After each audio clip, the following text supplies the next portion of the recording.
Posso começar, Vanildo? Gravando. Pode. Boa noite a todos. Boa noite a todos. Hoje nós vamos estudar, ou ler, aprender um pouco do capítulo 10, Maya Dharma Gita. Né? É um capítulo bastante interessante e pediria que a Marina pudesse ler para a gente. Marina, muito obrigado pela leitura. Capítulo 10, Maya Dharma Gita. Disse o bem-aventurado Senhor: os aspirantes, ocupados no processo sansárico mundanal, o qual é dominado pelos 3 gunas, sattva, rajas e tamas, não descobrem como eu as transcendo e permaneço imaculado. Minha Shakti, Daivi, Esha, Gunamai, é difícil de ser sobrepuxada. Aqueles que se rendem a mim transcendem a influência da tríplice Shakti. Ó tu, de grandes proezas, as qualidades sattva, rajas e tamas, geradas pela Prakriti, impõem escravidão pelo seu domínio ao imortal princípio de vida que atua no corpo. Daí, ó Imaculado, a qualidade sáttvica, em virtude de sua pureza e de sua benéfica e reveladora natureza, une o princípio de vida, ligando-o ao sansárico conhecimento e à consequente felicidade. Sabe tu, ó Bharata, que a qualidade rajásica é inerente ao desejo nascido dela e associado com contínuos anelos. Ó Kaunteya, esta qualidade impele o princípio de vida à execução de atos que engendram apego aos seus frutos. Ó Bharata, sabe tu que a qualidade tamásica nasce da ignorância do discernimento átmico e desvia as pessoas, submetendo-as a estados de indiferença, irresponsabilidade, indolência, inércia e sono excessivo. Ó Bharata, a qualidade sáttvica associa o princípio de vida com o prazer, a qualidade rajásica com a execução de atos e seus frutos, enquanto que a qualidade tamásica obscurece o conhecimento com a indiferença e a negligência. Ó Bharata, a qualidade sáttvica predomina pela supremacia de sattva sobre rajas e tamas, a qualidade rajásica pela supremacia de rajas sobre sattva e tamas, enquanto que a qualidade tamásica predomina quando impera tamas sobre sattva e rajas. Sabe tu que, de acordo com suas diferentes qualidades, o conhecimento, a ação e o aspirante, o autor, são declarados ser igualmente tríplices, avaliados qualitativamente. Esse conhecimento ou entendimento, entenda-o como sáttvico, quando reconhece a constante unidade em todos os seres, indiviso e afim na multiplicidade dos seres manifestados. Reconheça como rajásico o conhecimento que vê em todos os seres meramente a variante multiplicidade, como permanente e desigual. É declarado tamásico o conhecimento que julga o processo sansárico mundanal sem objetivo algum, sem nenhuma importância, limitado e, como tal, atado a insignificâncias como se estas fossem tudo.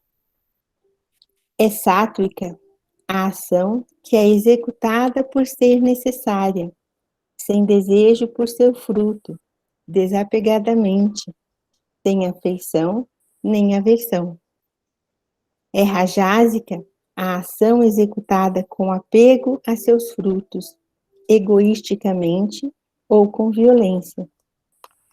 É tamásica a ação começada sem discernimento espiritual, sem levar em conta o esforço necessário para realizá-la e sem preocupar-se com a natureza de seu resultado, ou seja, causando dano e perda ao mundo. É sátvico o aspirante que é livre de apegos, isento de egoísmo, dotado de sintético discernimento, de entusiasmo e é, além disso, imperturbável diante do êxito ou fracasso de seus empreendimentos. É rajásico aquele que é apaixonado, desejoso do fruto de suas ações, cobiçoso, de natureza cruel, egoísta e dominado pelas dualidades de alegria e de dor. É considerado tamásico aquele que não é harmonizado pelo yoga, que é materialista, obstinado, ganancioso, mentiroso, indolente, desanimado e cultivador de prolongadas inimizades. Não há nada sobre a terra ou entre os devas no céu que esteja livre da influência das trigunas engendradas pela matéria. O conhecimento surge de sáttva, a cobiça de rajas e de tamas são engendradas a despreocupação, a perversão e a ignorância do discernimento átmico. As pessoas de natureza sátvica avançam até a espiritualidade superior. As de natureza rajásica vacilam no meio do caminho, enquanto que as de natureza tamásica, ocupadas em baixas atividades, se atrasam no caminho do processo sansárico mundanal. As pessoas cujo discernimento átmico foi obscurecido pelas três qualidades da matéria se apegam ao fruto da ação no processo sansárico mundanal. Os yogis, de perfeito conhecimento, não devem perturbar nem forçar tais pessoas de limitado e embotado entendimento. Os Vedas estão repletos com a busca de resultados materiais através do esforço trigúnico, ó Arjuna. Não sejas trigúnico em teus esforços, sê firme no conhecimento átmico. Transcende as dualidades, supera os meros interesses espirituais, como também os temporais. Aquele que é devotado a mim, através do imaculado Bhakti Yoga, superando a influência das trigunas, é julgado digno de alcançar a beatitude brâmica. Obrigado, Marina. Obrigado pela leitura. Eu pediria que desligassem os falantes, os microfones, porque a gente vai pedir para o Rubens, então, fazer as observações que estejam mais pertinentes para esse capítulo. Boa noite, Gustavo. Boa noite. Obrigado, Rubens. Com a palavra. Então, boa noite a todos. Boa noite, Gustavo, que entrou agora, veio aqui do grupo, né? É uma alegria poder estar com todos aqui de novo, compartilhar desses momentos, né? E invocar essa Shakti para que ela se manifeste no meio de nós, né? Em nossa egrégora, para que a gente, de fato, entre em conexão, em contato com o texto. Então, eu peço ajuda dos mestres e de todos nós, né? Para que a gente forme essa corrente e estabeleça esse diálogo com o texto. O capítulo Maya, Dharma, Gita, né? Ele já diz tudo que ele vai tratar, né? Ou seja, Maya aqui nesse sentido da Shakti mesmo, né? Ou seja, dessa energia que gerou o universo. A Brahma Shakti, né? Então, logo aqui no início, tem a observação do tradutor, né? Sobre a imperativa necessidade de se reconhecer a Brahma Shakti. O que é que significa esse reconhecimento da Brahma Shakti, né?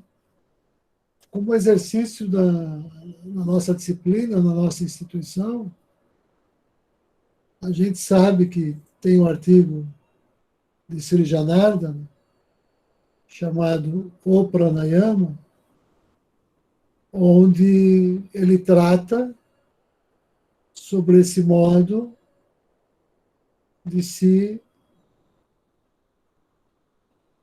acessar a Brahma Shakti.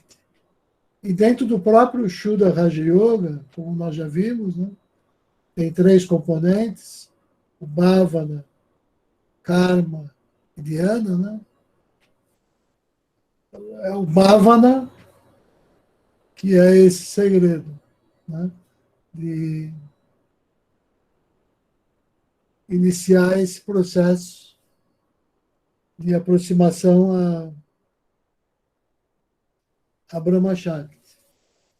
Agora, o texto, ele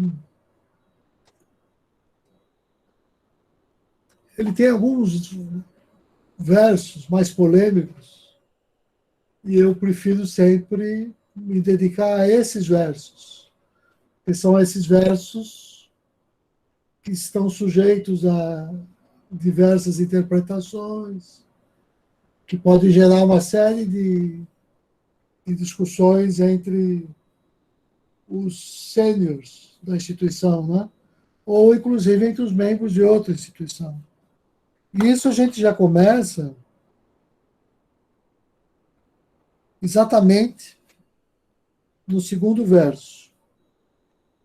Então eu vou ler de novo o primeiro e o segundo verso para poder fazer essa discussão, que é polêmica de fato. E eu faço aqui essa polêmica não é com uma intenção de dúvida ou de colocar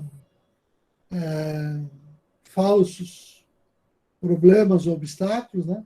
Mas pelo contrário, como uma oportunidade da gente refletindo sobre essas dificuldades, uma vez que a gente as supere, a gente se aproximando das chaves da Gita.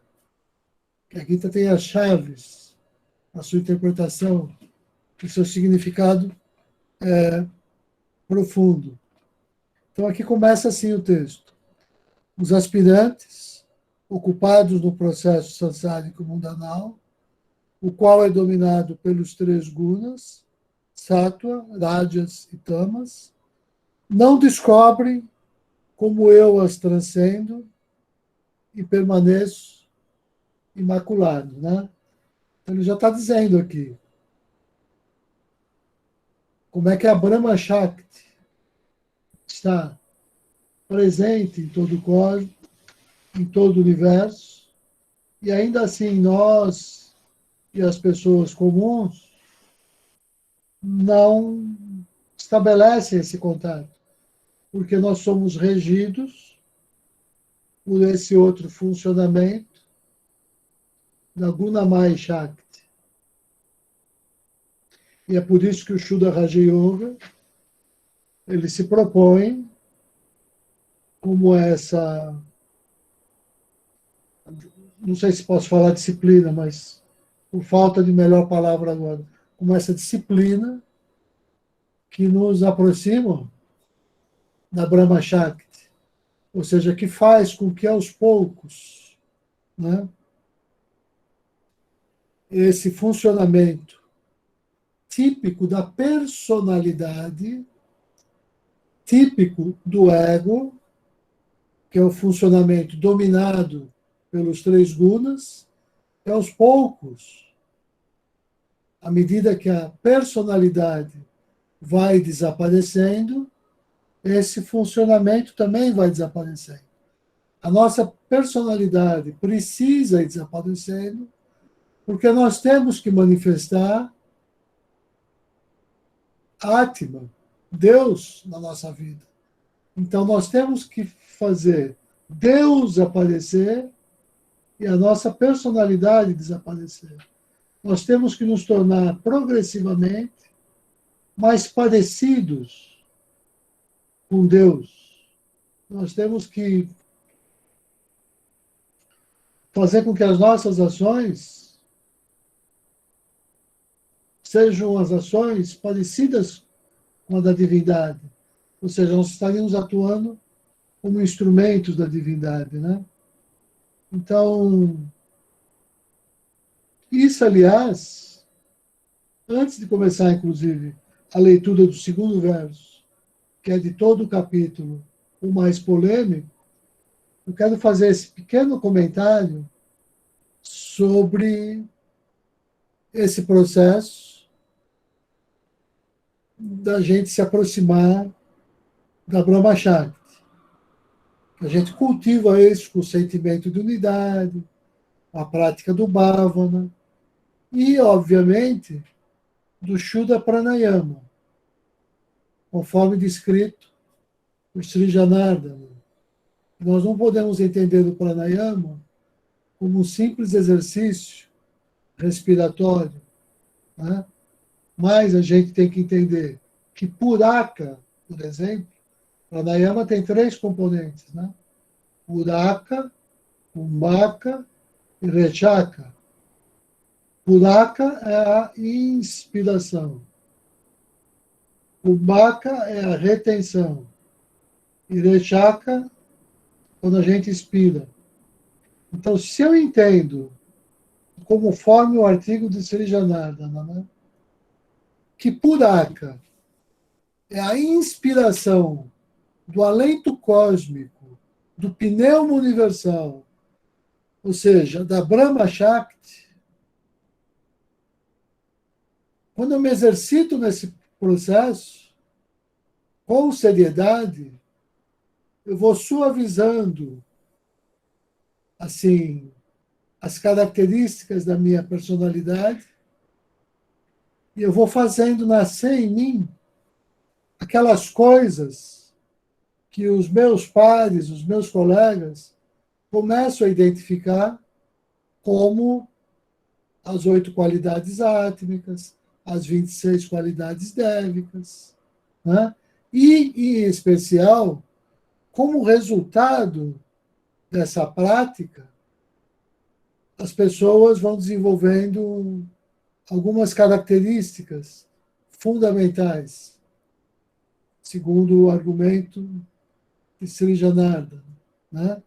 Então, a primeira característica que você percebe quando a pessoa está fazendo a sua personalidade desaparecer para Deus nascer na sua vida, é que surge naturalmente da pessoa uma espécie de magnetismo pessoal, né?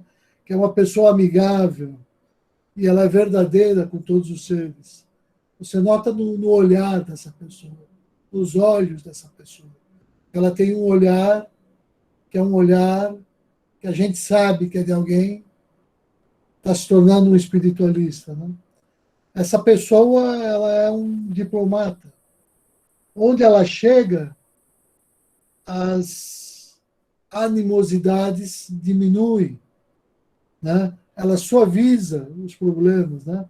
E ela desenvolve essa capacidade de antever e de perceber os problemas que podem surgir num certo contexto e ela sabe agir com uma certa diplomacia O maior exemplo que a gente tem disso, assim, na instituição do Senhor Krishna, que é o maior diplomata.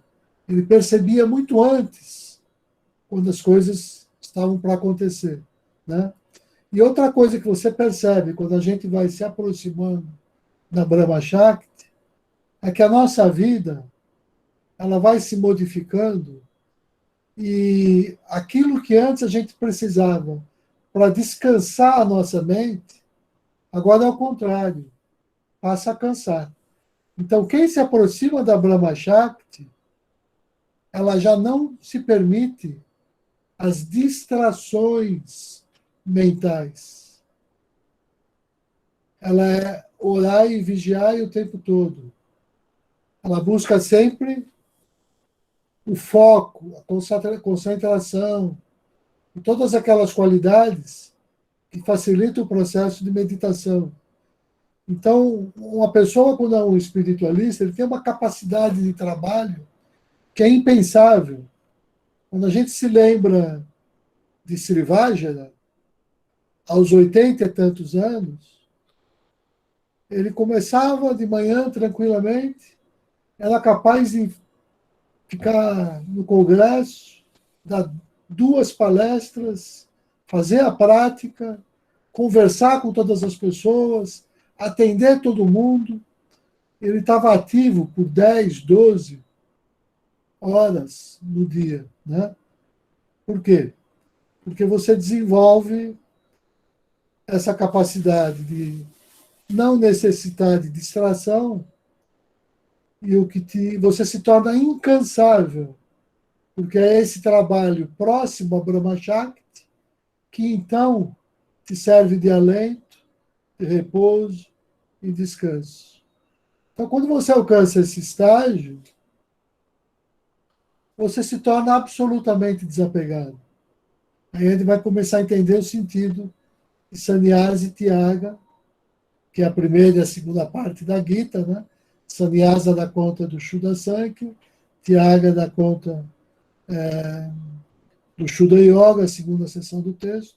A gente vai entender por quê. Primeiro eu renuncio, eu estou nesse exercício analítico ainda, depois não, eu inicio a via de síntese, onde eu já realizo aquela consagração de todo o meu ser, né? Então eu já estou cumprindo essas etapas, e aí eu passo a atuar com absoluto desapego. Então tudo isso vai ser tratado aqui, que é a matéria dessa energia que passa a orientar a nossa vida. E que começa com Puraka. E o Vanildo iniciou dando esse exemplo, né? Que o pranayama é essa ideia de inspirar a Brahma Shakti, inspirar a paz, inspirar essa harmonia, inspirar essa ideia de unidade que vem pelo Bhavana, né? Processar isso em mim e irradiar para o mundo na forma de amor impessoal. Né? Ou seja, que lá no limite, como ele disse, lembrando de Shaladar, a gente pode dizer que essa energia seria a Shaladar Sattva, essa energia que a gente ia irradiar de volta o mundo. Ou seja, Brahma Shakti está todo o tempo aí. Ela passa todo o tempo por aí. Então é disso que a gente vai tratar um pouquinho nesse capítulo. Ou seja, como é que a gente sai dessa energia típica da nossa personalidade e se aproxima daquela energia que é típica do Atma, típica do espírito. E ele também dá a dica, não é bem um sai, né? É um processo de aproximação, porque mesmo os seres angelicais, a gente vai ver lá na frente, como a Marina leu, né? Eles estão sujeitos a essa influência das qualidades da matéria. Mas, por estarem no funcionamento sáttvico, que é o funcionamento que te encaminha em direção ao sagrado, em direção à espiritualidade, então você vai se libertando desse processo. Né? Mas você se liberta, não sei em que medida, mas o único jeito é pelo funcionamento sático, que é o que a gente vai ver aqui no texto. Então eu vou ler o segundo verso, porque esse é problemático. E eu, assim, no passado eu ficava até um pouco chateado, porque como eu estava sempre encontrando essas pedrinhas, né, isso parecia um pouco desrespeitoso, parecia quase como se eu fosse irreverente, insubordinado, mas não é isso. A ideia não é essa de forma alguma. A ideia é a convergência para o sentido último, para a verdade e para aquilo que aproxima. E eu fui prevenido ao longo, inclusive, da minha trajetória, para que eu tomasse muito cuidado, porque é aqui que as pessoas caem também. Cai pela vaidade, cai pelo orgulho, cai pela arrogância, cai pela presunção. E não tem nada de mais a gente ir trabalhando e corrigindo algumas coisas. Mas achar que isso é grande coisa, ou que por causa disso a pessoa já está num estágio maior do que o mestre que fez o texto, esse é o grande perigo. Então, esse é o grande risco das pessoas criticarem um instrutor, criticar um mestre. Você cai nesse risco associado com todas essas coisas. Mas, se isso não existe, se é a busca da verdade, como tudo sempre tem que avançar, pelo contrário, os verdadeiros gurus, eles ficam felizes quando os seus discípulos têm a capacidade de ser independente e, inclusive, apontar falhas que ninguém atingiu ainda a perfeição. Então, isso tem que ser feito com cuidado, com respeito e reverência. Mas é possível. É possível. Né? Então, esse verso eu vou fazer com esse cuidado. Porque aqui eu vou discordar do Vasudeva Rao, não sou eu que vou discordar. Eu encontrei outros seres que discordaram dessa tradução. E entre eles, o grande Bhagavan Das, que também é um membro, assim, dos primeiros do Shuddha-dharma.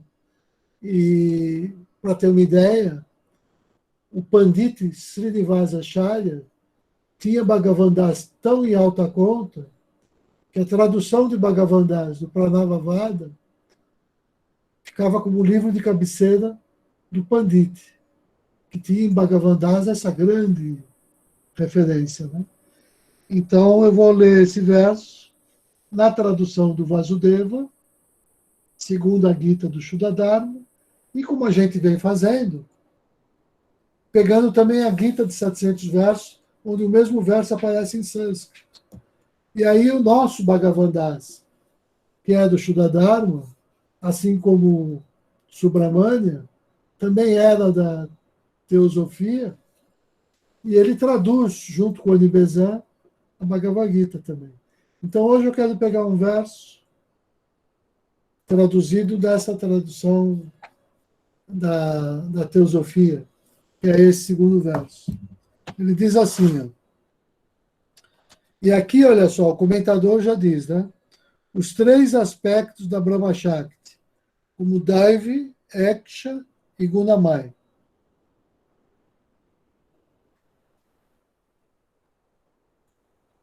Porque na nossa instituição, nós temos, sei lá, você pega aquele texto que fala das encarnações avatáricas, ele vai fazer uma descrição de todas essas diferentes Shaktis. E tem outros artigos, agora não me lembro o nome, que tratam disso.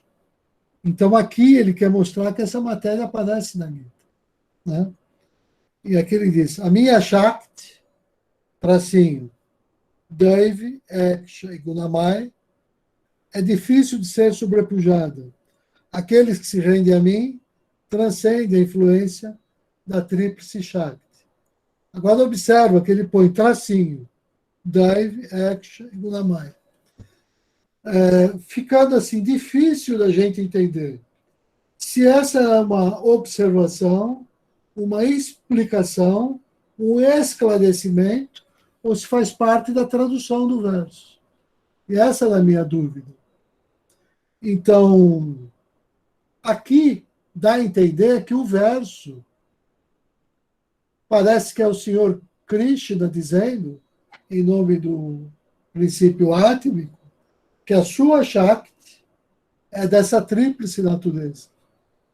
Então, isso é o que está dito aqui no verso 2, que corresponde, na Gita tradicional, ao capítulo 7, o verso 14, que hoje eu vou ler aqui na versão do Bhagavan Das. Deixa eu ver o que ele diz. É o mesmo verso em sânscrito, a gente já sabe disso, né? Deixa eu só achar aqui. 7,14.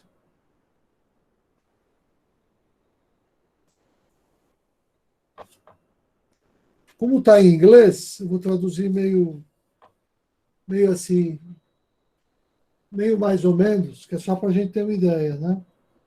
Então, essa divina ilusão sobre mim, causada pelos atributos, ou seja, pelos gunas, pelo seu funcionamento, é difícil de se aprender. E aqueles que vêm a mim, eles têm que atravessar essa ilusão. Então, nessa tradução, não aparece a menção a essa tríplice divisão da Shakti. Aí eu vou fazer uma coisa, vou olhar uma escola, um acadêmico agora, né? Que é o nosso George Feuerstein. Então, eu vou lá em 14,7.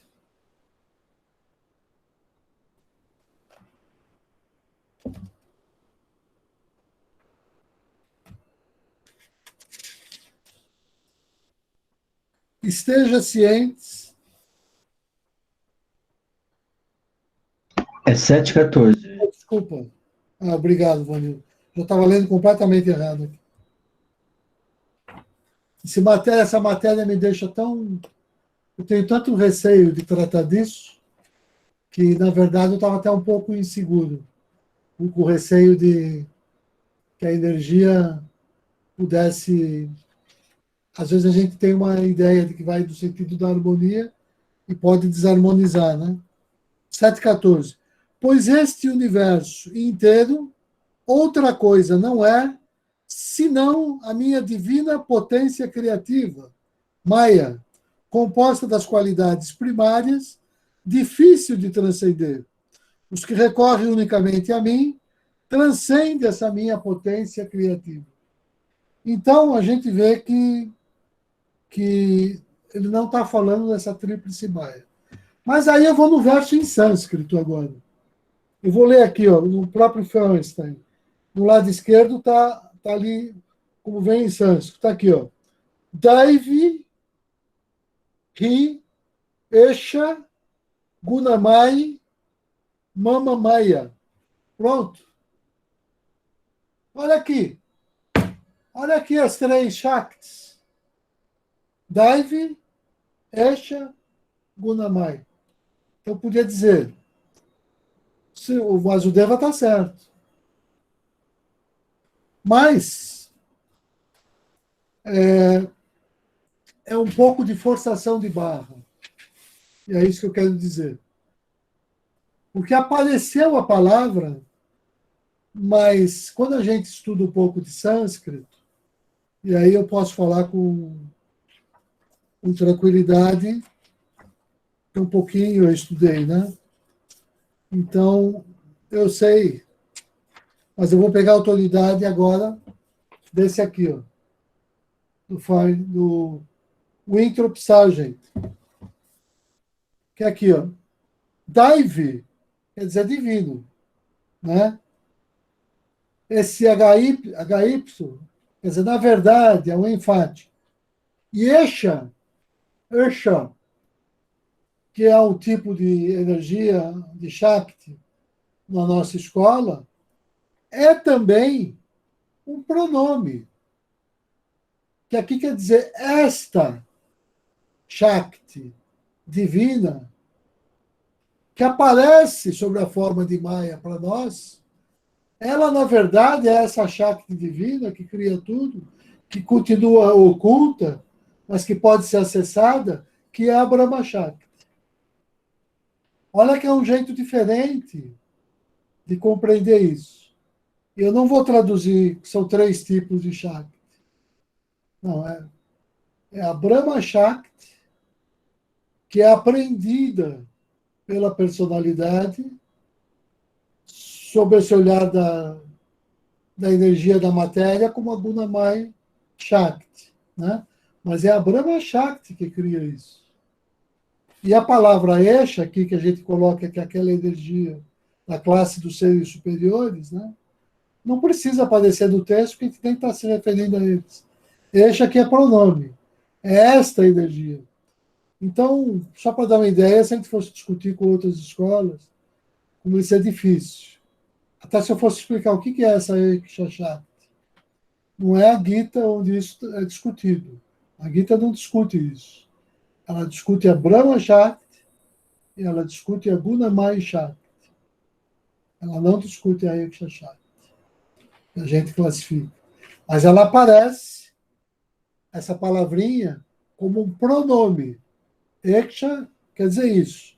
Então aqui, eu vou pegar mais um em português para ficar claro.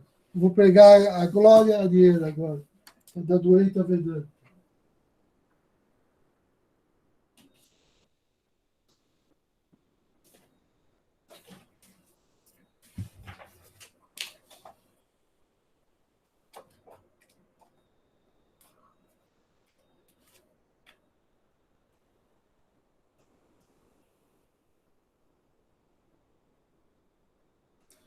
Aqui, ó. Glória Arieira, né? E aqui eu vou dar até a tradução palavra a palavra depois dela para você ver que essa é uma tendência, basicamente é um consenso sobre isso. Pois esta minha Maya, que é divina, ou seja, que é Daivi, é composta de gunas. E composta de gunas, desculpa, pois esta minha Maya, que é divina e composta de gunas, é difícil de ser ultrapassada. Somente aqueles que se entregam a mim, ao Atma, ultrapassam essa Maya. Essa Maya. Se fala Maya, mas na verdade é Maya. O afinal é do mesmo tamanho do A inicial, né? As duas têm um risquinho em cima. Então, vai naquele sentido que eu disse no início. O que está sendo pedido para a gente é para a personalidade desaparecer, para que o Atma, o Deus em nós, possa aparecer. E é assim que eu saio de Gunamai Shakti e me aproximo da Brahma Shakti.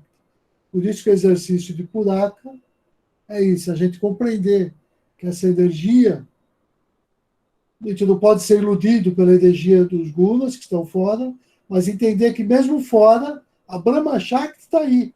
Nós é que temos que entender ela. Como que a gente entende a presença dela? Compreendendo Bhavana, por exemplo. Né? Então, esse é o verso mais polêmico, que toma mais tempo nesse, do capítulo, porque esse, para mim, é o verso que ajuda a gente, inclusive, a entender o texto de Sri Janardana, o texto sobre o pranayama. Entender o que é puraka para nós. Por isso que é diferente do Hatha Yoga. Ninguém vai ficar fazendo exercício de respiração, né? Como se fosse só a técnica, inspira pela direita, solta pelo não sei o que, segura quantos tempos. Todos os pranayamas prakríticos são interessantes, têm uma série de função, mas não são os que levam à autorrealização, é o Shuddha Pranayama. E esse Shuddha Pranayama passa por esse entendimento do que é Puraka. E Puraka é isso, né? É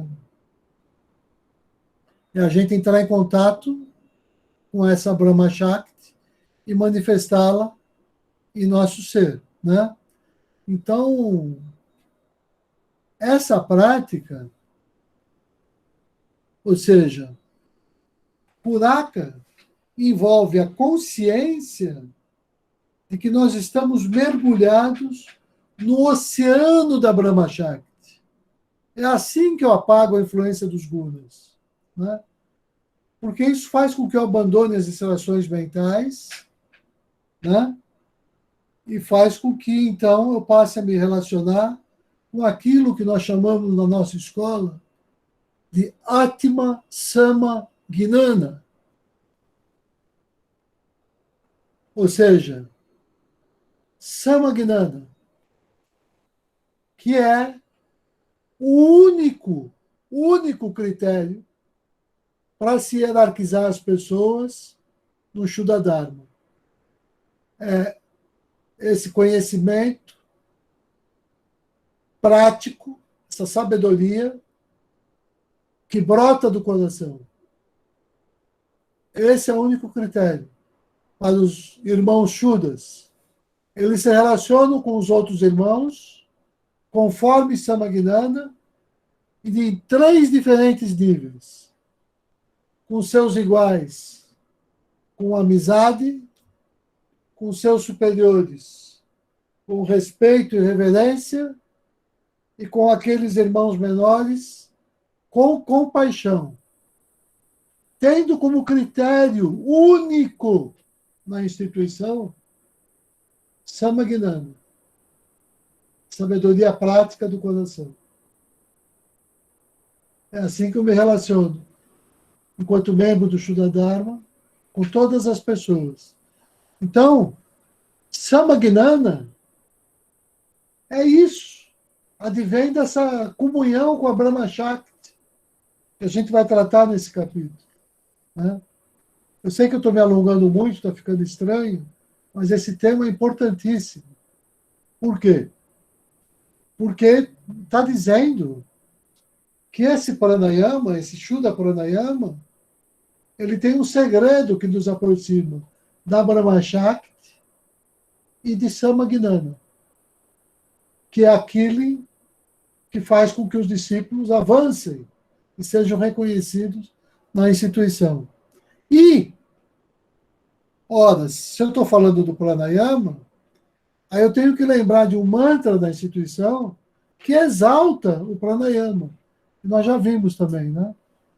Que aparece na prática da saúde, né? Eu chamo de Swatantra.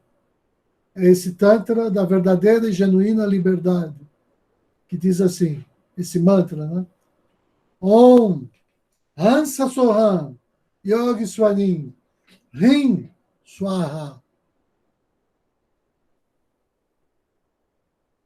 Esse mantra faz uma exaltação ao Shuddha Pranayama.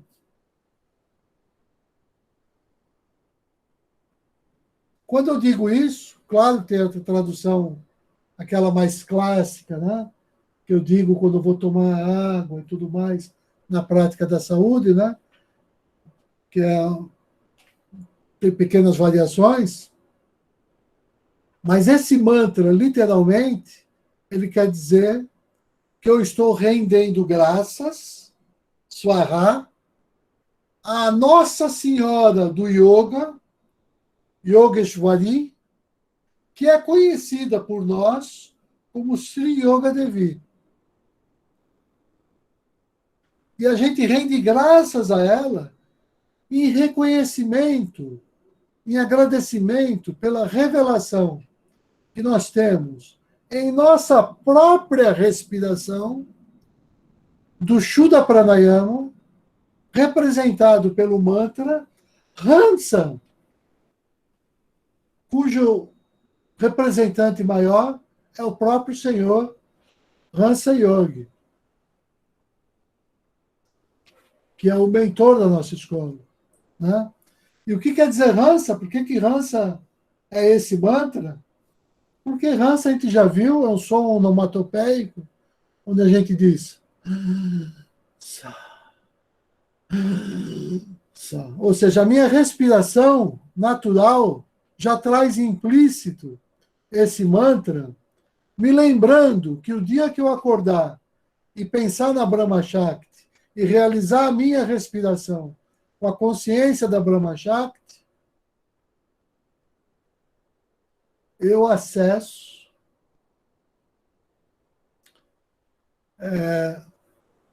o Atma e estabeleço a conexão com o Atma.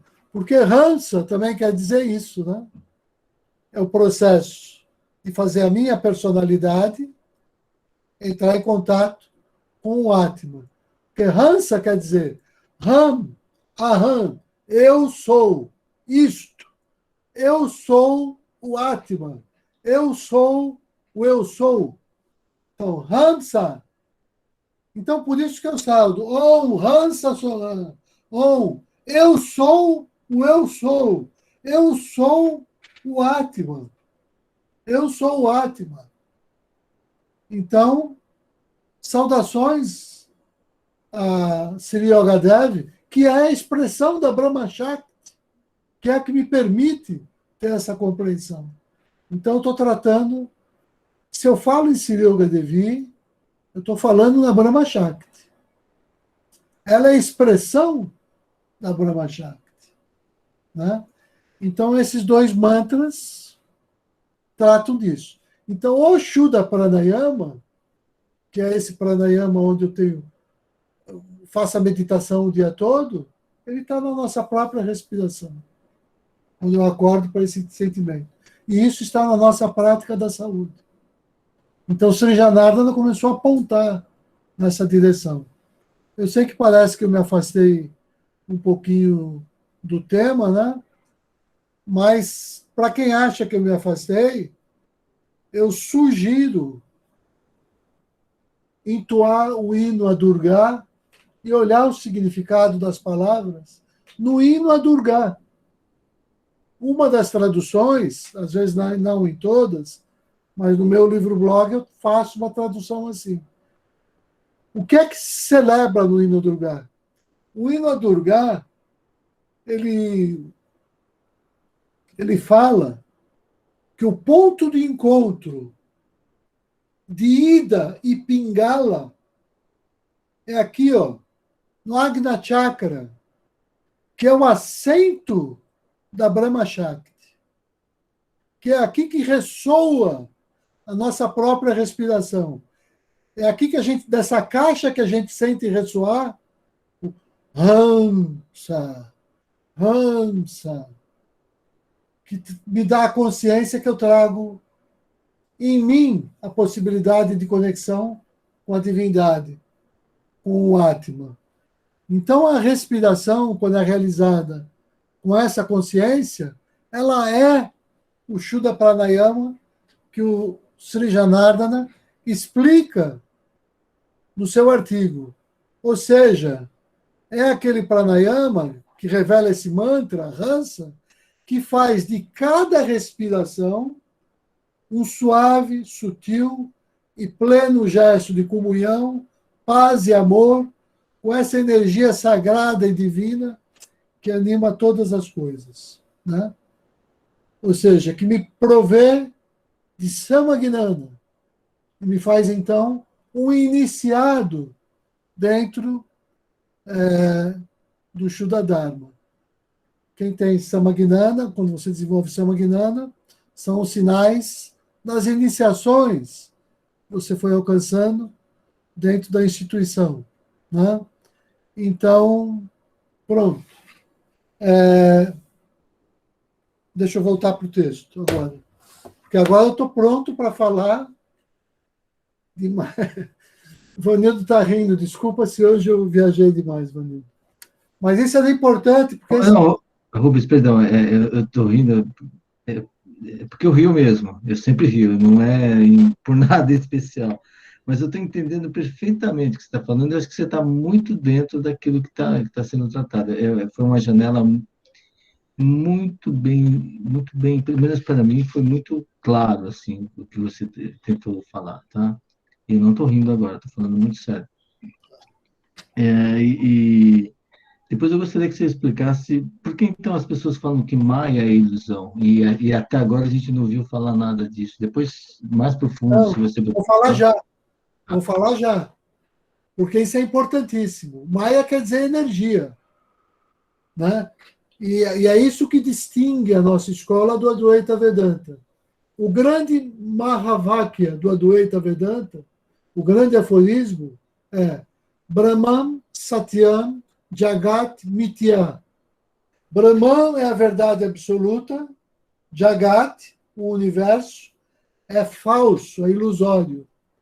Quando eu entendo que o universo é ilusório nesse sentido, eu tenho algumas soluções escapistas que fazem com que eu abandone esse mundo e abandone a importância do trabalho nesse mundo e acredite numa espécie de erudição, às vezes vazia, que me desconecta da realidade e que caracteriza, vamos dizer, o hinduísmo. Para o Shuddha Dharma, eu não vou dizer que Maya é ilusão. Ela é essa forma de energia característica da nossa personalidade e que, de certo sentido, sim, nos ilude com relação a Brahma Shakti, mas é real. É real. Esse processo é real.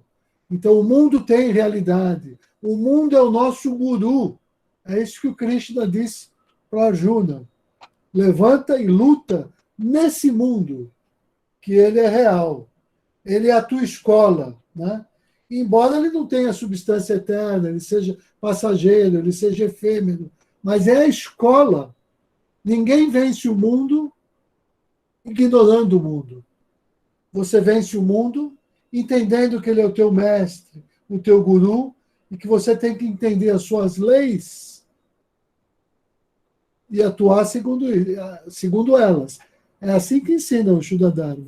Então a gente não traduz com ilusão para não cair no Vedanta, no Advaita Vedanta, por exemplo.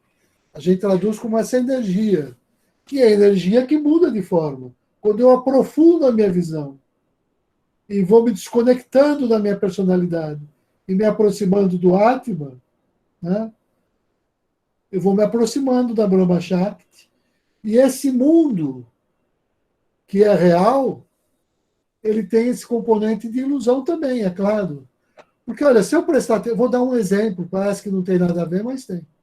Ó, quando eu bato a mão aqui na mesa, parece que essa mesa é concreta, sólida. Não é isso?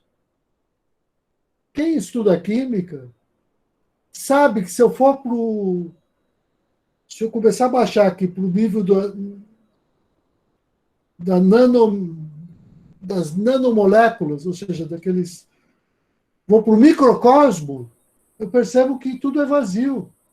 São só campos de força que dão ilusão de concretude. Mas a concretude, num certo sentido, é ilusória. Não, ela é real, ela nos afeta. A nossa percepção é que não é a melhor pelos sentidos. E quer que eu te mostre que isso aqui, ó, que parece que é impenetrável, na verdade é um buraco vazio, sem tamanho? Olha, o modelo atômico, aquele que todos nós estudamos na escola, o mais rudimentar, o modelo atômico de Rutherford, que a gente aprende no segundo grau, que diz assim, é igual o sistema solar, né? Uma metáfora. Você tem no núcleo do sistema solar, seria o Sol e os planetas girando em volta. E a gente diz, você tem os nêutrons e os prótons no núcleo e os elétrons girando em volta. Esse é o sistema solar, né? Agora, então, quando eu pego um átomo, olha só, se o núcleo de um átomo for, vamos dizer assim, do tamanho de uma bolinha de gude, aquelas bolinhas que a gente jogava, bolinha de gude, olha, se o núcleo é a bolinha de gude, o elétron, a eletrosfera, é o Maracanã. Então você põe uma bolinha de gude do centro do campo, você põe lá na última arquibancada o elétron girando, e é isso que tem de matéria. Tem um elétron na última arquibancada girando, você tem uma bolinha de gude no centro do campo. E entre os dois, o que existe? Nada. Vazio. Então, se os meus olhos, que a gente percebe essa realidade aqui, se a gente começa a entrar nesse espaço que vai aproximando a gente da realidade quântica, tudo se modifica. Então, tudo de fato parece real. Mas aí eu começo a entrar na percepção brâmica da realidade, onde tudo muda, mas tudo é como é. Só que o meu estado de consciência foi avançando e mudando de nível e saiu aqui disso onde tudo aparece concreto, físico, denso. Na verdade, não tem nada de físico e denso. É só energia. E a gente pensa que essa energia está condensada e tem um objeto condensado. É só Shakti e vazio. E é a mesma coisa. Né? Então, só para dar um exemplo sobre essa ideia de Maya. Mas aí agora eu vou voltar para o texto, então, para a gente não ficar... A não ser que alguém queira comentar alguma coisa. Se alguém quiser comentar, acho que é um bom momento, porque agora eu vou começar a ler uma leitura mais direta do texto. Pode ficar à vontade, quem quiser. Acho que falar uma palavra, não tem problema. Nós temos tempo. Eu vou cumprir, nós vamos terminar o capítulo, garanto. Rubens? Rubens? Pois não. Só lembrei, quando tu falou agora, da trilogia lá do Matrix. Parecia que eu estava vendo, né, o Neo lá, e daqui a pouco ele começa a olhar a Matrix e atravessa todo mundo e não morre mais quando é atingido, né? Exatamente. Só esse comentário. Então, esse filme, Matrix, apesar de ser assim meio hollywoodiano, violento e tudo mais, né? Ele é a melhor metáfora que eu tenho para essa compreensão desse nível que a gente está tratando aqui, do que é Maia. Você tem toda a razão. Eu acho que um dos melhores exemplos que eu conheço é esse filme, Matrix. Eu vou seguir, então, na leitura do...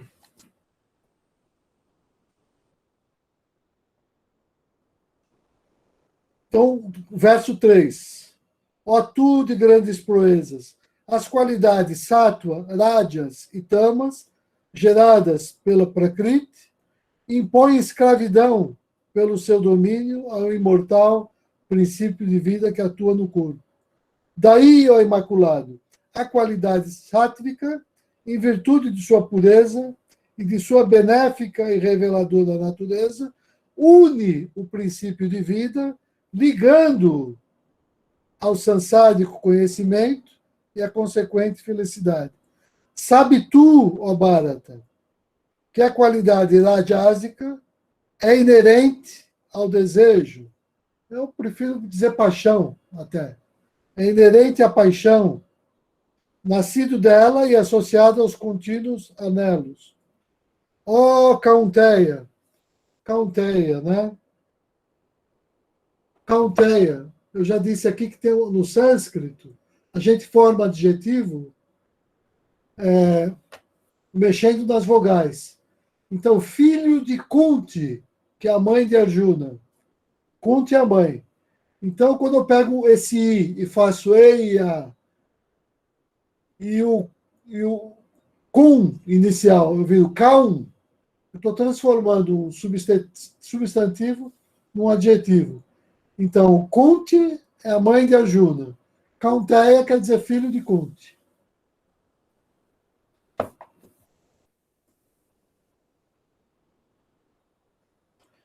Verso 6. Ó Bharata, sabe tu que a qualidade tamásica nasce da ignorância do discernimento átmico e desvia as pessoas, submetendo-as a estados de indiferença, irresponsabilidade, indolência e sono excessivo. Ó Bharata, a qualidade sátrica associa o princípio de vida, eu prefiro dizer com o bem-estar, que a palavra em sânscrito é sukha, sukha, mas ele pôs prazer. A qualidade rajásica com a execução de atos e seus frutos, enquanto que a qualidade tamásica obscurece conhecimento com indiferença e negligência. Ó Bharata, a qualidade sátrica predomina pela supremacia de sáttva sobre rajas e tamas, a rajásica pela supremacia de rajas sobre sattva e tamas, enquanto que a tamásica impera tama sobre rajas e sobre sattva e rajas, né? Ou seja, os três gunas, na verdade, é uma coisa só. Não existe sattva sozinho. Não existe raja sozinho. É uma trança. É uma trança que tem três. Nessa trança tem três coisas, três cordas. Sattva, raja e tamas. Se uma está predominando, é o que a gente quer. Mas ela precisa das outras duas para ter a sua atuação. Você precisa delas. Então, o interessante é ter o predomínio de sattva. Mas sem rajas, você paralisa tudo. Que rajas é a atividade, por exemplo. Né? Então, tem que estar sempre as três. Tamas também representa a inércia. Né? Aquilo que continua como é, que dá uma certa imobilidade e também estabilidade. Também é importante. O que ela não pode é ela estar predominando no processo como um todo. Então, são sempre as três. Sabe tu, de acordo com as diferentes...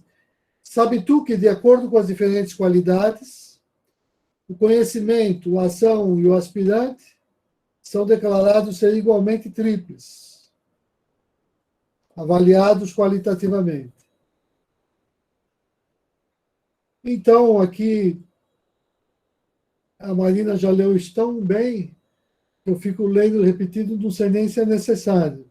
Essa parte aqui que nós já lemos no início, né? Eu vou avançar um pouquinho para enfatizar, acho que está claro aqui o sentido desses versos, a gente já viu, a não ser que alguém queira discutir, a gente pode voltar a algum deles pontualmente.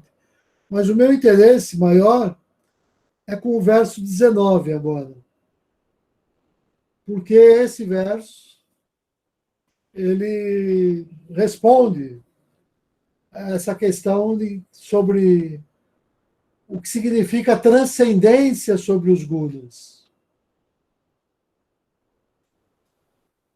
Não há nada sobre a terra ou entre os devas no céu que esteja livre da influência dos trigunas engendrados pela Prakriti, pela matéria. Não há nada. Então, achar que eu vou ficar livre da influência de Sattva, a gente tem que ter isso com ideia de processo, do horizonte, né? Mas transcender os gunas significa, para nós, basicamente, cultivar Sattva. Cultivar Sattva. E transcender Sattva, a gente alcança cultivando Sattva.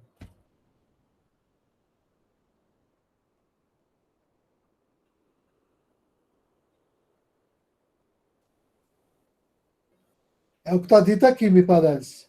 Eu sei que isso é polêmico, porque a gente busca a transcendência sobre os gunas. Claro, porque os gunas estão ligados à personalidade, não a Brahma Shakti, que é o Atma. Eu sei que eu quero isso.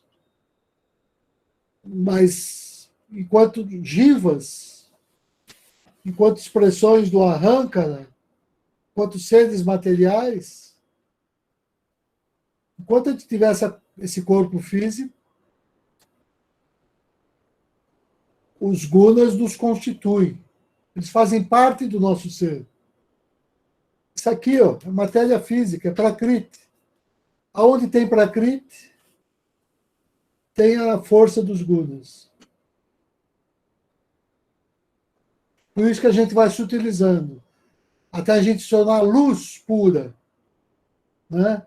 Aí já não existe mais essa matéria densa. Mas não é para um ser humano isso. Não consigo ver assim. Eu sei que isso é polêmico. Mas eu estou dizendo o verso aqui. Ó. Nem as divindades estão livres disso. Eu sei que aqui a gente pode ter um argumento, aí sim, do Shuddha-dharma, das 3 tipos de Shakti. Gunamai, Esha, né? E a Brahma Shakti. Mas olha só, essa discussão está no campo teórico. No campo teórico, até onde eu vejo. Eu entendo que tem isso. Então, vou avançar. Alguém quer comentar sobre esse verso?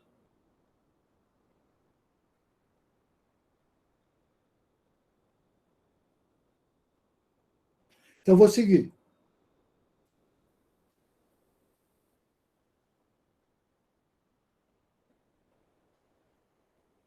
Olha só, o conhecimento surge de Sattva.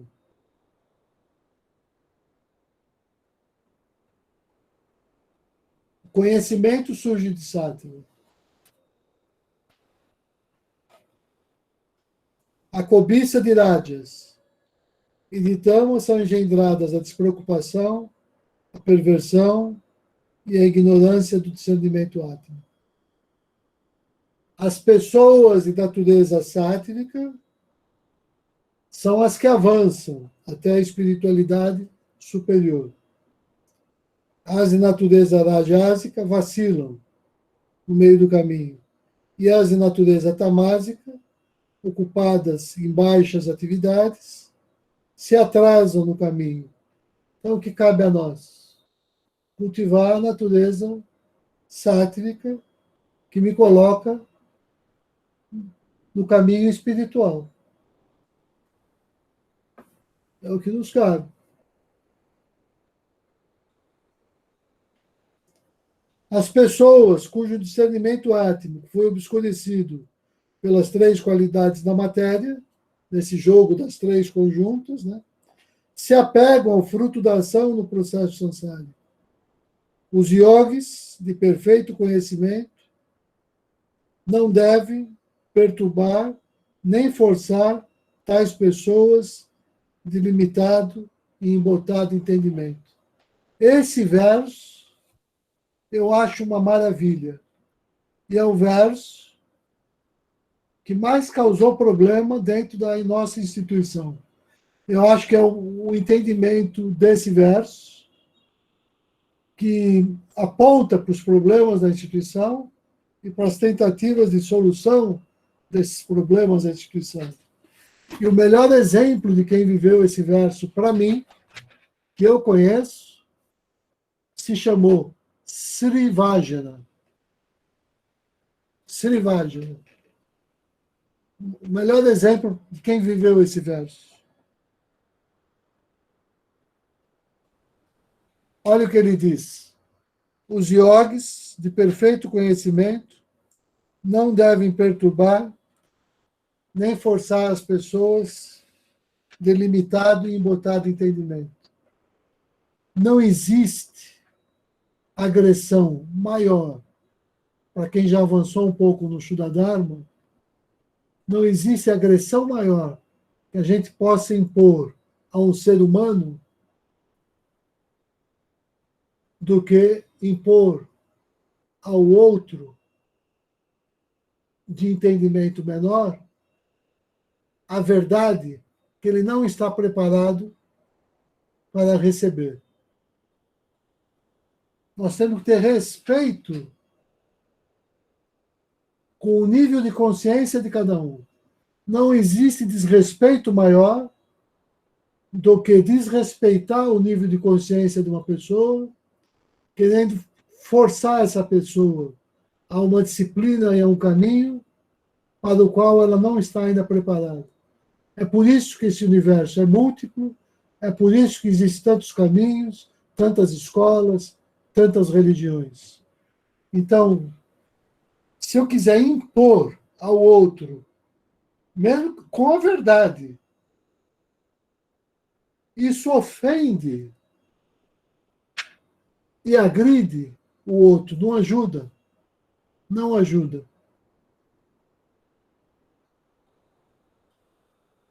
Né? Eu vou dar um exemplo de Srivaja. Pode não ser o melhor aqui, mas ele tinha o secretário dele, Dom Pio. Eu sempre lembro desse exemplo. Esse Srivaja era aquela pessoa, um diplomata, educado, finíssimo, muito cuidadoso, mas que viveu em tempos difíceis no Chile. Estava constituindo o yoga numa época de preconceito, numa época em que haviam as perseguições, e ainda ele conseguiu dar um status para a instituição que poucos conseguiram. Ele é bem tratado nas embaixadas, ele tinha acesso a uma série de ambientes.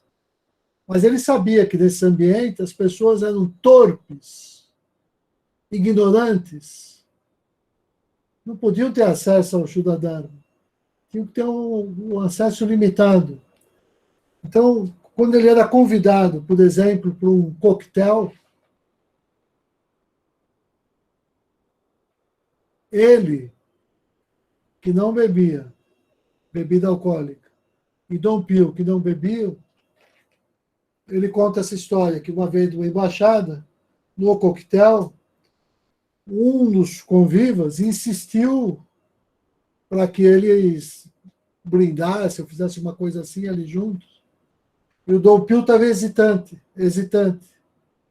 Aí Dom Srivaja vai bem discretamente no ouvido de Dom Pio e diz: beba! Beba! Você sabe que para o membro Shuddha, os vícios a gente não cultiva. Mas esses seres torpes não estão preparados para essa realidade. Você vai ofendê-los se não beber.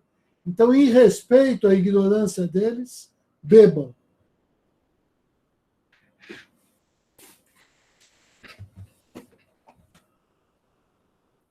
Isso foi Srivaja. Então, mesmo quando a gente, da instituição, você vai em um ashram, tem um funcionamento, o outro ashram tem outro funcionamento, eu dificilmente viria Srivaja se envolvendo nessas questões. Ele tinha uma regra de ouro, que isso eu guardo comigo até hoje, embora aparentemente eu esteja um pouco distante. Ele dizia: quando uma pessoa vem até você, você inaugurou o seu templo, sua sala de reuniões. Você não sabe quem vai chegar ali. Ele disse: não importa. Venha de onde vier, se essa pessoa vier em paz, ela será bem recebida. Então, olha só, dos pés para fora, quando você puser os pés para dentro, se comporte de acordo com essa casa e será tratado com o respeito que você merece. Quando você puser os pés dessa casa para fora, eu não tenho nada com a sua vida, nem de julgar a sua história, nem o seu passado. Olha que coisa forte.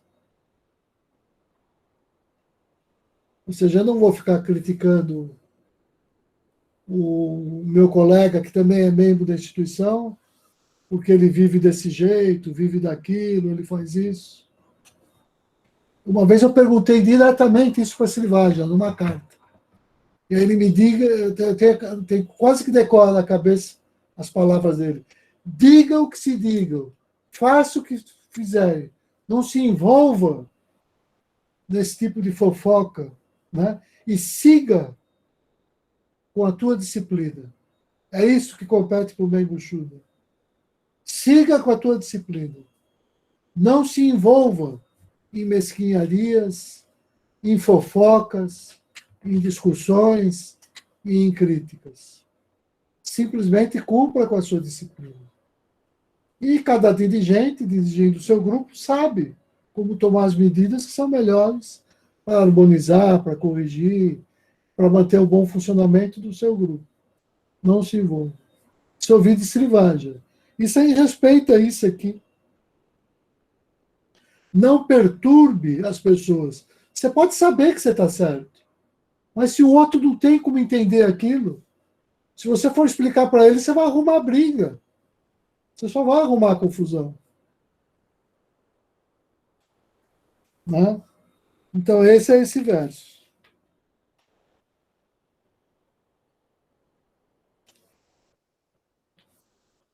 Os Vedas estão repletos com a busca de resultados materiais através do esforço trigúnico. Não sejas trigúnico em teus esforços. Ou seja, não deixa a personalidade, tua personalidade forte, aparecer. Porque aí você vai desarmonizar as coisas, você vai gerar conflito, você vai... Não sejas trigúnico. Porque quem tem carisma, quem se une a Brahma Shakti, é o contrário. Pelo silêncio, pela irradiação de amor, você harmoniza os ambientes onde a harmonização é possível. E onde ainda ela não é possível, você diz os 3 aforismos da instituição. Tudo é Deus, tudo é a natureza de Deus, tudo é necessário. Então, o que não está ao teu alcance harmonizar, se conforme que está tudo certo do mesmo jeito. Não seja trigúnico nos seus esforços. Isso te dissocia da Brahma Shakti. Isso te afasta do Shuddha Pranayama.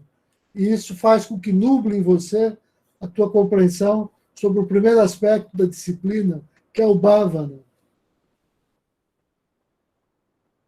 E aqui o verso que representa a síntese do capítulo. Aquele que é devotado a mim, ou seja, ao Atma, né? Através do imaculado poder de devoção, aqui ele pôs a palavra Bhakti Yoga, mas não precisa ser, superando a influência dos trigunas, é julgado digno de alcançar a beatitude brâmica.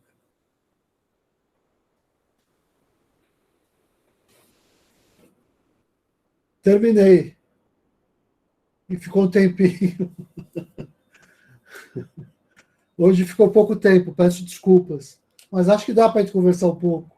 Eu gostaria da gente interagir um pouco, ouvir os outros. Vou fechar meu microfone, porque agora o Vanildo que faz o bate-bola final, né?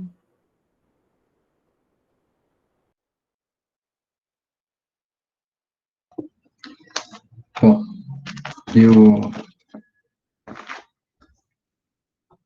primeiro quero agradecer, Rubens. Eu acho impressionante como você consegue fazer uma síntese, mesmo quando o assunto não está ali, você consegue puxar esse assunto para dentro da relevância que ele tem e que ele merece. Né? Eu não tenho muito a acrescentar aqui, né? Eu tenho ainda que trabalhar um pouco isso daqui, tudo que foi falado hoje. São muitas informações. Eu abro a palavra para quem tem alguma pergunta ou alguma consideração.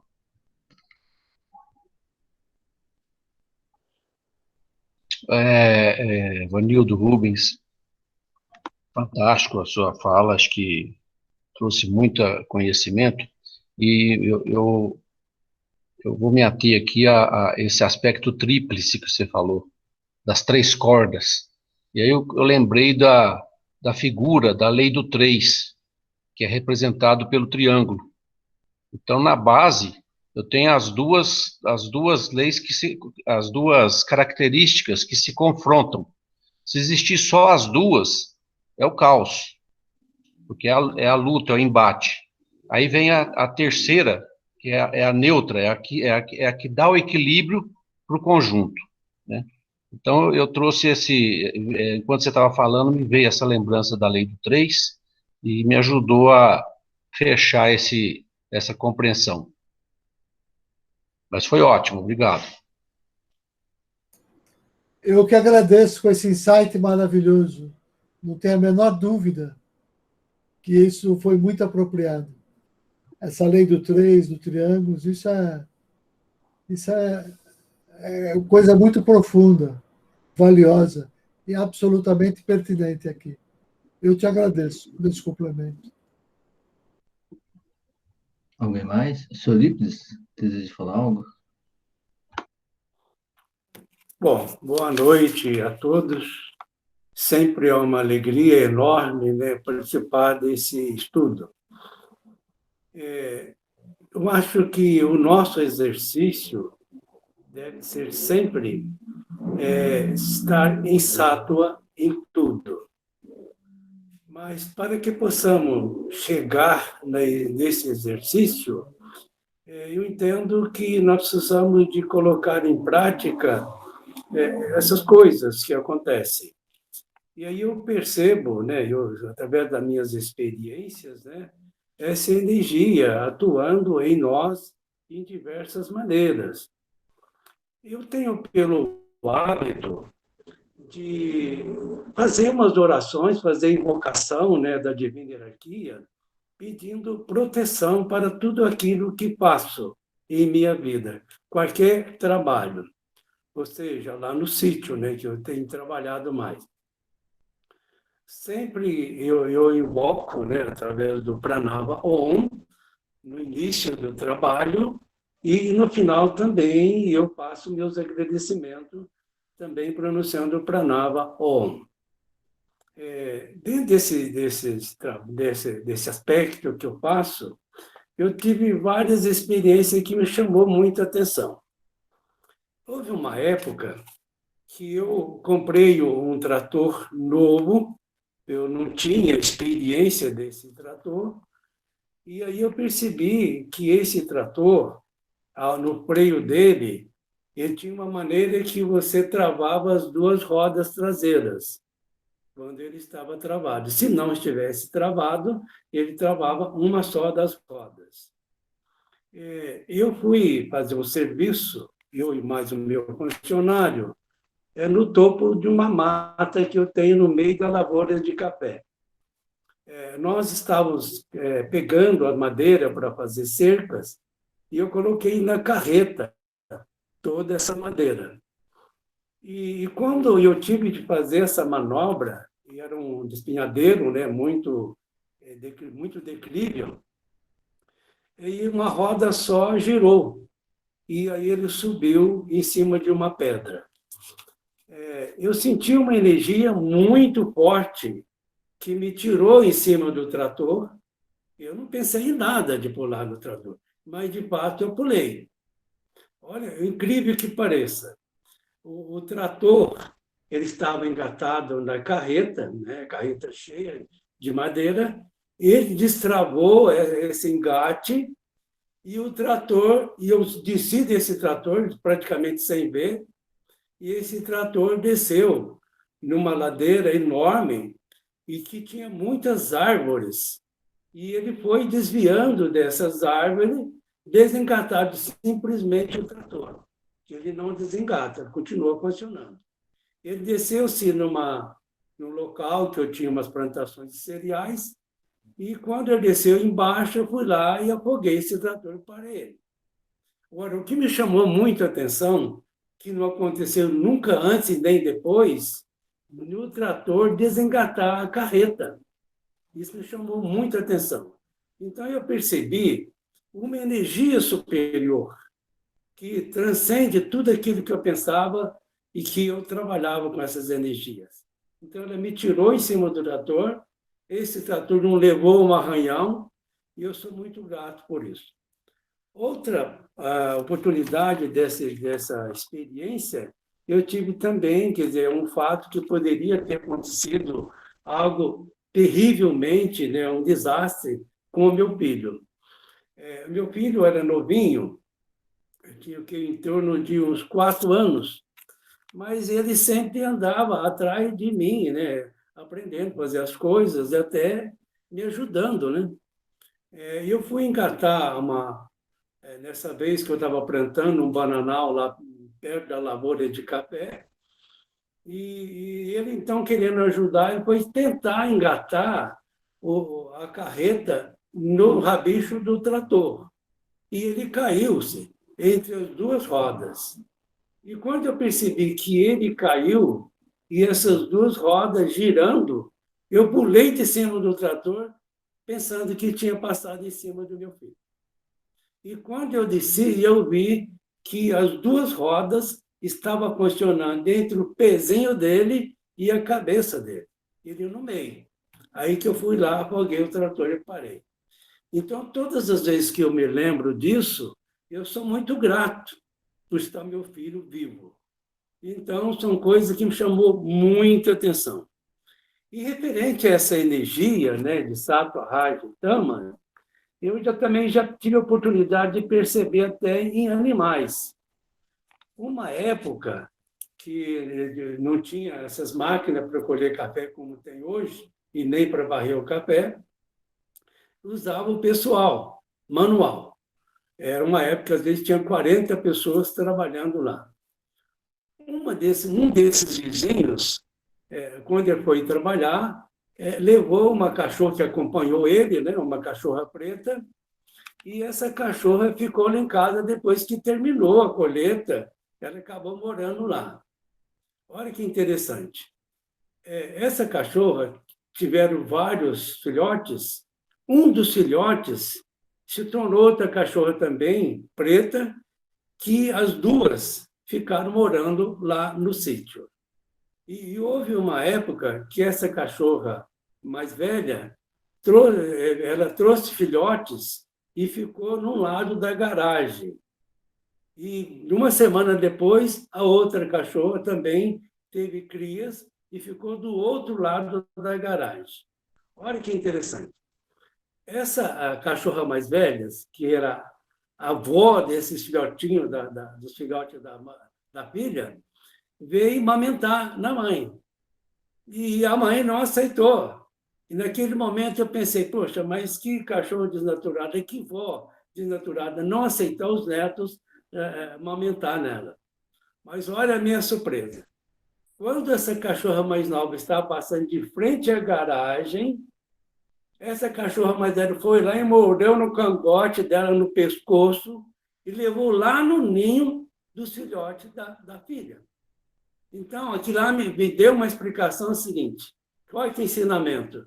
Você tem que cuidar dos teus filhos, não eu.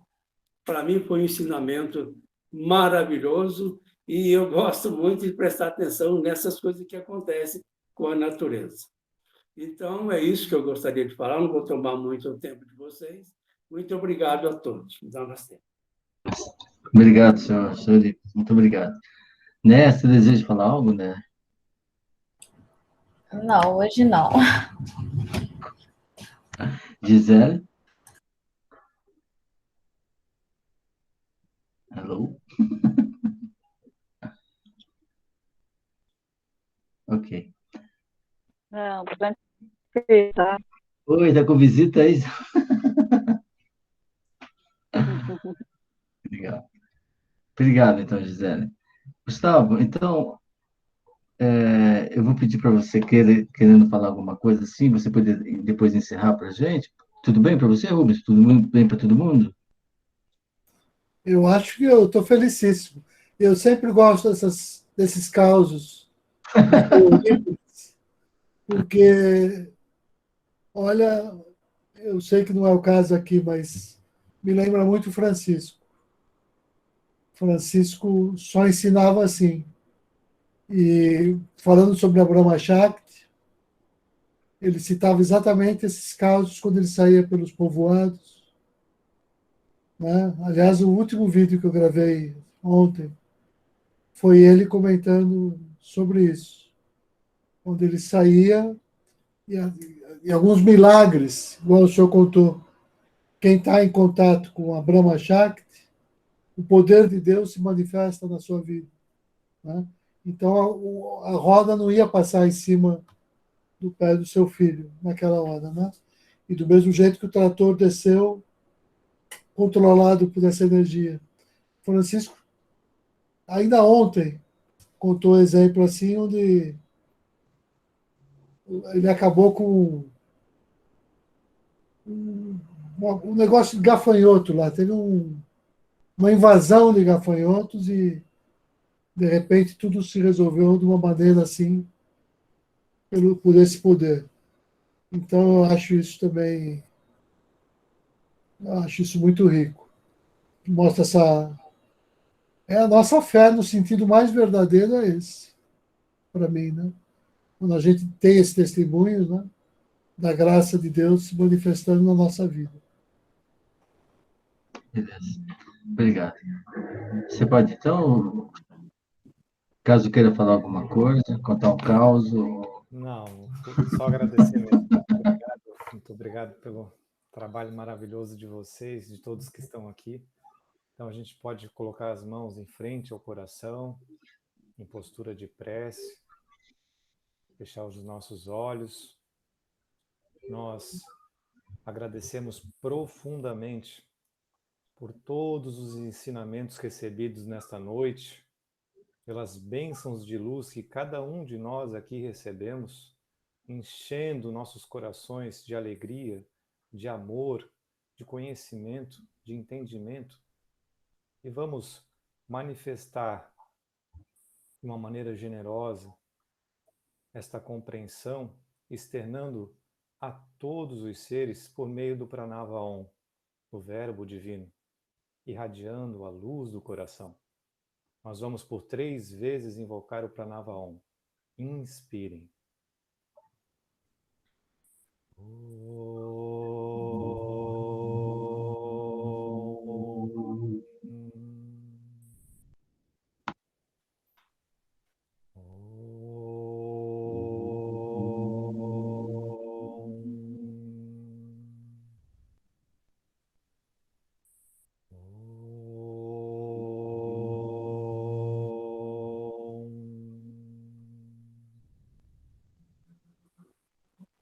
Gratidão a todos. Namastê.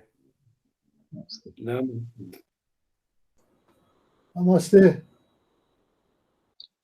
Não. Até. Oi. Oi? Alguém deu um oi aí, muito simpático. Querido.